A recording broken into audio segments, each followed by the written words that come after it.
Hello friends, welcome to our channel. இன்றைக்கி நம்ம சேனலில் இஃப்தார் ஸ்பெஷல் வீட்லேயே பன்னீர் பஃப்ஸ் எப்படி செய்யலான்னு பார்க்கலாம். இதுக்கு ஒரு பாக்கெட் பன்னீர் எடுத்து நல்லா துருவி எடுத்து வச்சுருக்கேங்க. அது ஒரு பவுலில் நம்ம எடுத்து வச்சுக்கலாம். இப்போது நம்ம உள்ள ஸ்டஃப் பண்ணுறதுக்கு மசாலா ரெடி பண்ணி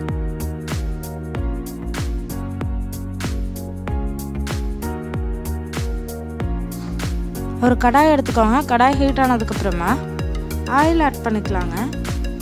ஆயில் ஹீட் ஆயிடுச்சான்னு பார்த்துட்டு நான் 3 பெரிய வெங்காயத்தை நீளமாக கட் பண்ணி எடுத்து வச்சுருக்கேன். இது பெரிய வெங்காயம்னால நான் 3 எடுத்துருக்கேங்க. உங்கள்கிட்ட மீடியம் சைஸாக இருந்ததுன்னா நீங்கள் 4-5 வெங்காயம் எடுத்துக்கோங்க.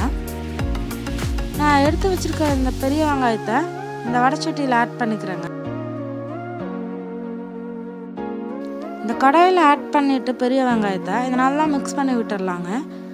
மீடியம் ஃப்ளேமில் வச்சு இது நல்லா மிக்ஸ் பண்ணி விட்டுருங்க. இது நல்லா டிரான்ஸ்பரண்ட் ஆகிற வரைக்கும் இது இருக்கட்டும். பாருங்கள், இப்போ இது நல்லா கண்ணாடி கலரில் ஆயிடுச்சு. இப்போ இதில் நம்ம மசாலா ஆட் பண்ணிக்கலாம். கொஞ்சமாக சால்ட் ஆட் பண்ணிக்கோங்க. ஆனியனுக்கு ஏற்ற சால்ட் மட்டும் ஆட் பண்ணிக்கோங்க. பன்னீரில் சால்ட் ஆல்ரெடி இருக்கும். நீங்கள் ஹோம்மேட் பன்னீராக இருந்ததுன்னா சேர்த்து ஆட் பண்ணிடுங்க. நான் சக்தி மட்டன் மசாலா ஆட் பண்ணுறேங்க. உங்களுக்கு இது வேறு ஏதாவது மசாலா வேணும்னு நினச்சிங்கன்னா நீங்கள் அதை ஆட் பண்ணலாம். இது ஃப்ளேவர் நல்லாயிருக்கும்.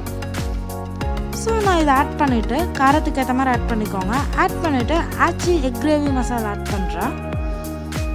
உங்களோட காரத்துக்கு ஏற்ற மாதிரி நீங்கள் ரெண்டையுமே ஆட் பண்ணிக்கலாம். ஆட் ஆர் லெஸ் பண்ணி ஆட் பண்ணிக்கோங்க. எல்லாம் சேர்த்ததுக்கப்புறமா ரொம்ப ட்ரையாக இருந்ததுன்னா கொஞ்சமாக எண்ணெய் சேர்த்துக்கலாங்க. சேர்த்துட்டு இதெல்லாம் நல்லா மிக்ஸ் பண்ணி விட்டுடலாம். மிக்ஸ் பண்ணிவிட்டு இது லோ ஃப்ளேம்லேயே வச்சுருங்க. வச்சுட்டு ஃபைனலாக கொத்தமல்லி தழை இருக்குல்லங்க, அதை ஆட் பண்ணிக்கலாம். இப்போது நம்ம துருவி எடுத்து வச்சுருக்க பன்னீரை ஆட் பண்ணி ஒரு மிக்சிங் மட்டும் பண்ணிவிட்டு ஸ்டவ் ஆஃப் பண்ணிடுங்க.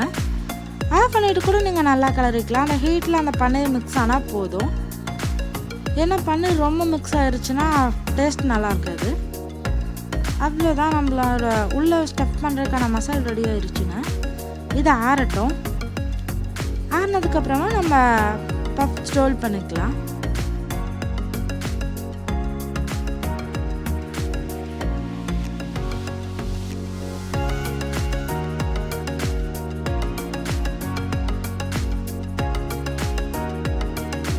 இப்போது நான் பஃப் ஷீட் வாங்கியிருக்கேங்க. ரெடிமேடாகவே இது கடையில் விற்கிறதில்ல. 6 பேஸ்ட்ரி ஷீட் வாங்கியிருக்கேன். இதில் 50 ஷீட் இருக்குங்க ஒரு பேக்கில். நான் ஃபர்ஸ்ட் அதில் இருக்க 2 ஷீட் மட்டும் எடுத்து பாருங்கள், ரொம்ப லேஸாக இருக்குது. அதை 2 ஷீட் மட்டும் நான் எடுத்துக்கிறேன். எடுத்து ஒரு பிளேட்டில் வச்சுட்டு இந்த ஷேப்பில் வச்சுக்கோங்க. இல்லை உங்களுக்கு என்ன ஷேப் வேணாலும் வைங்க. ஆனால் இதில் வைக்கிறப்ப டிஃப்ரெண்ட்டாக இருக்கும்.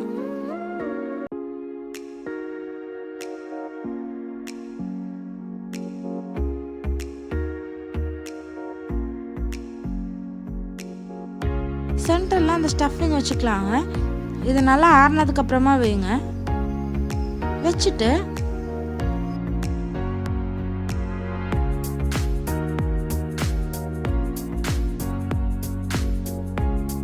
ஒரு சைட் க்ளோஸ் பண்ணதுக்கப்புறமா நல்லா திக்காக கரைச்சி எடுத்து வச்சுருக்க மைதா மாவை மேலே இப்படி அப்ளை பண்ணிக்கலாங்க. அப்ளை பண்ணதுக்கப்புறமா இன்னொரு சைட் நம்ம க்ளோஸ் பண்ணிடலாம். ஆப்போசிட் டைரெக்ஷனில் நம்ம அப்ளை பண்ணி க்ளோஸ் பண்ணோன்னா தான் இது வெளியில் வராமல் இருக்கும் பொரிக்கிறப்ப. பாருங்கள், இந்த மாதிரி நம்ம 4 சைடும் க்ளோஸ் பண்ணி எடுத்து வச்சுக்கலாம். அவ்வளோதாங்க.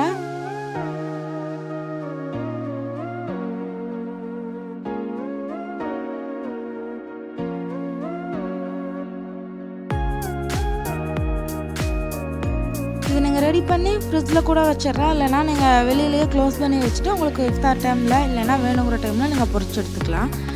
அவ்வளோதான், நம்மளோட டேஸ்டியான பன்னீர் பஃப் ரெடி ஆயிடுச்சு. ட்ரை பண்ணி பார்த்துட்டு என்கிட்ட எப்படி இருக்குன்னு கீழே கமெண்ட் பாக்ஸில் சொல்லுங்கள்.